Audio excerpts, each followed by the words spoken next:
friends, and welcome back to my channel. I am here today with a video and I've got wet hair, dying daylight, and a lot to say. So this is a review of A Female or The Female of the Species by Mindy McGinnis.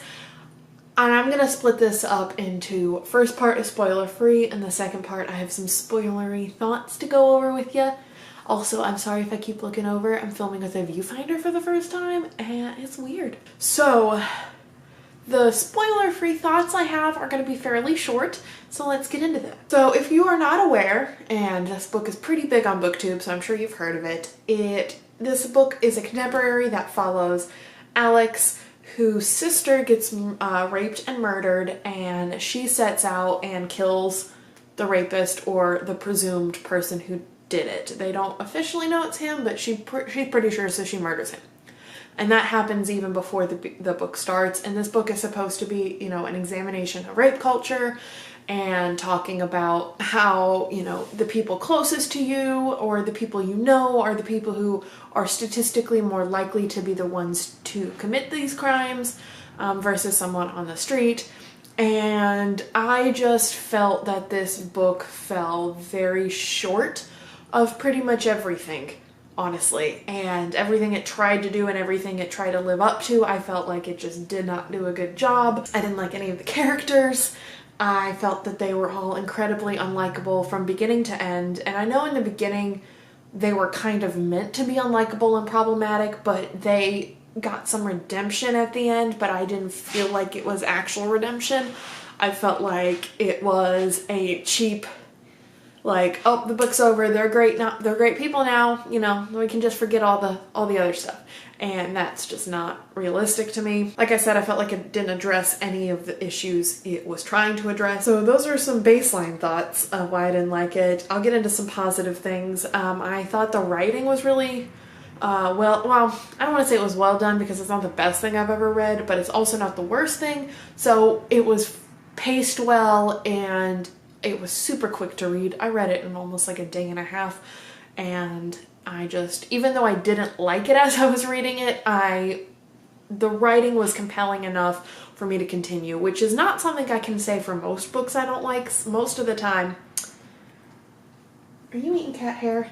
Most of the time, I honestly, if I'm not liking a book, I just put it down and I just can't deal with it. But I was able to get through this one because I also wanted to see if it got better. I wanted to see if it improved on the problems I had with it, and it did not. That's kind of it for my spoiler-free thoughts. I know there's not many of them, but most of the thoughts I have are around specific events and characters, and I don't want to spoil you for any of that.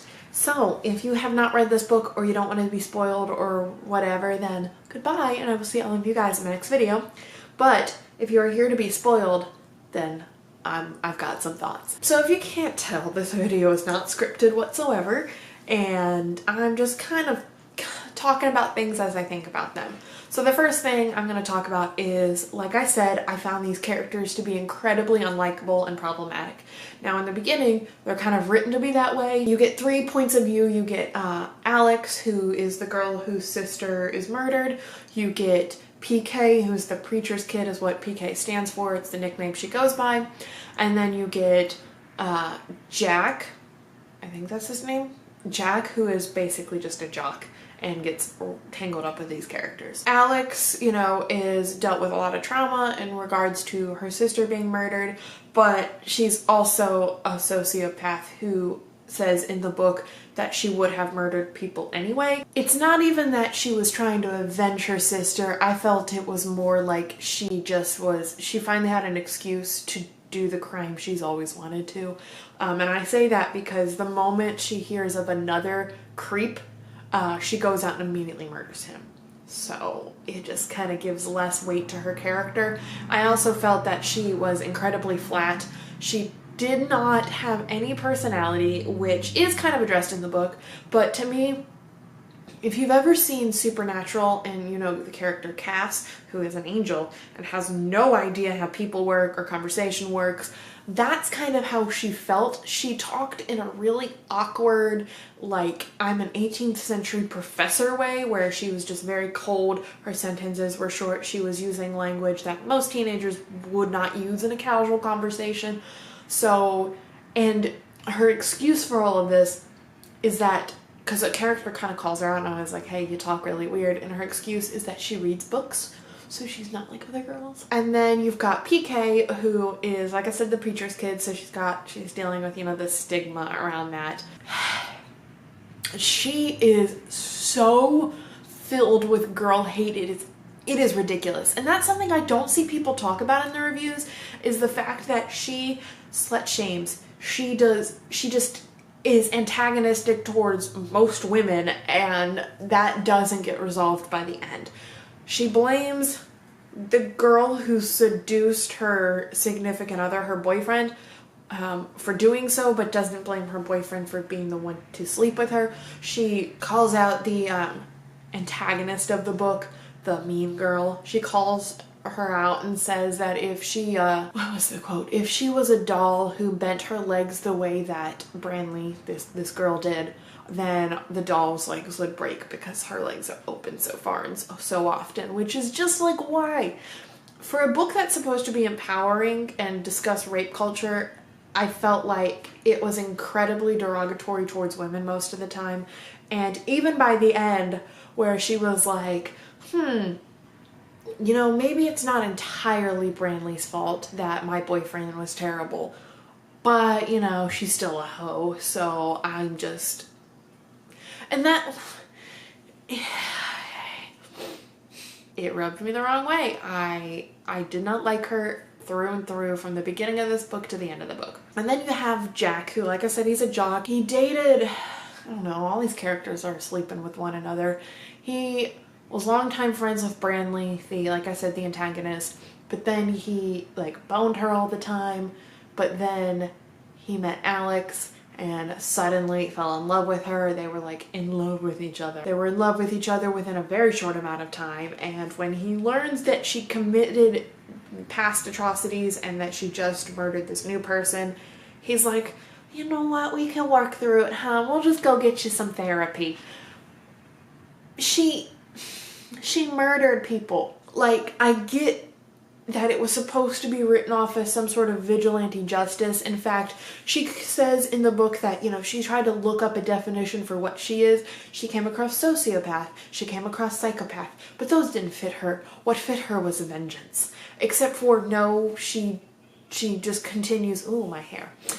She just continually talks about how, you know, her sister being gone has let the beast out of the cage, and the reason her father left is because he would have ended up murdering their mother, and she's like her father. So I'm just like, no, you're not vengeance, you're just a terrible human.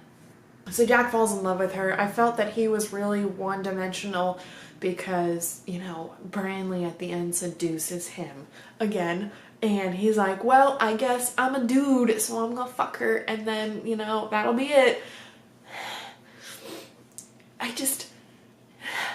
None of these characters were likable, and they did not have any redemption by the end. And, you know, I'm okay with unlikable characters if they're written expressly to be unlikable, because, you know, not everyone is likable. It's realistic. What I don't like, however, are characters who are written to be maybe unlikable in the beginning, but given a redemption, or you're supposed to like them by the end, but none of these characters actually fixed any of the problems they had. Another thing I didn't like is the fact that this book was incredibly vulgar for no reason. In fact, the only thing I feel that made this book YA is that the characters were in high school. The writing at times, I've read adult romance books with less, like, vulgar language, not even just swearing, but just constantly talking about dicks, constantly talking about sex. And, like, don't get me wrong, that's a part of human life for some people, and so there is nothing wrong with having a conversation about these. And I swear like a sailor, if you haven't noticed, but these people, like, I swear to God, they said fuck in the first, like, 3 chapters more than any other book I've read. Which, I mean, that didn't bother me as much as some of these other things, but I did feel it was worth mentioning. What else did I like about this book? See, I did like some things, like I said, but most of these, not so much. Okay, so the biggest thing is probably, well, I'll get to the last small thing, and then we're going to talk about the big thing. So the last small thing, and this is just a personal personal pet peeve or a personal thing is that Alex and PK volunteer at this animal shelter, and there's just so much incorrect handling of animals and talking about animals. And I work at a vet's office, and I'm not an expert by any means, but there were things they were doing that I was like, God, this is so wrong. Like, that is not at all how to approach an aggressive animal. You don't get in a cage with an aggressive animal. And, you know, Alex was like, it's okay. She's not aggressive, she's scared. Well, as someone who has dealt with both aggressive and scared animals, the fact is they're both going to try to bite you. It doesn't matter if they're doing it from a place of hatred or doing it from a place of fear. They're both going to bite you, and it's both bites are gonna hurt. So just seeing that amount of incorrect information like shared. Also, one of the PK, I think, gets some tranquilizers or some sedatives out of a cabinet.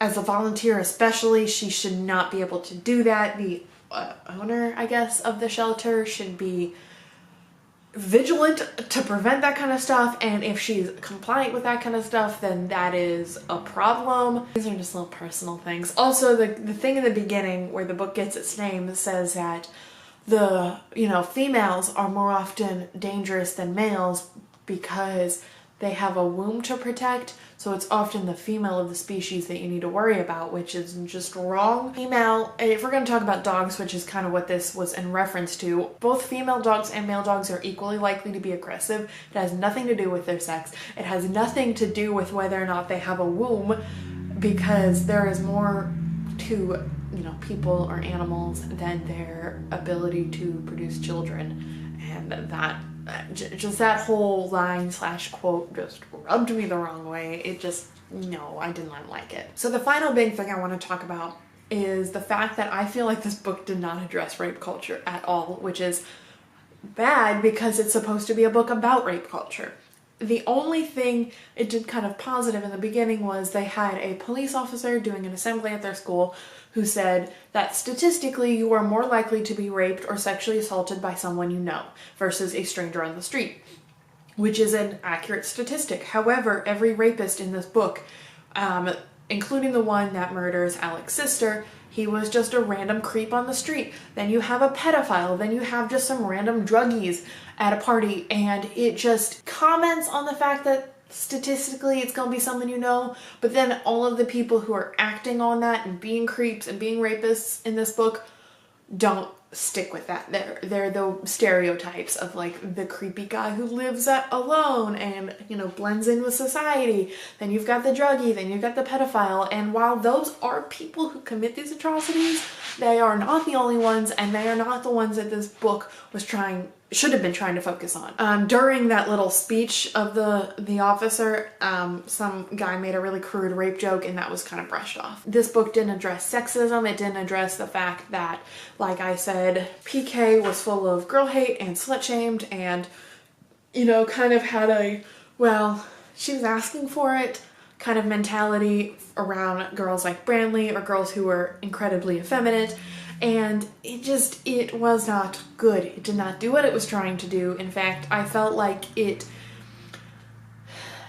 say this is a book about rape culture is like saying a leaf is a tree. Like, it's part of it.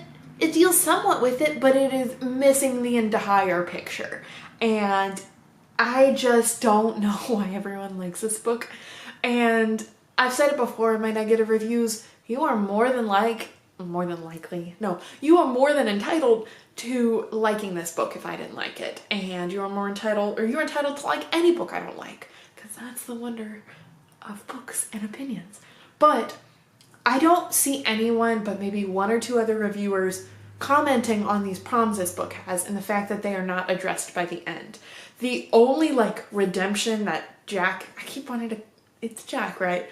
The only redemption that Jack gets is that by the end, his friend makes a rape joke. And he's like, man, that's not cool.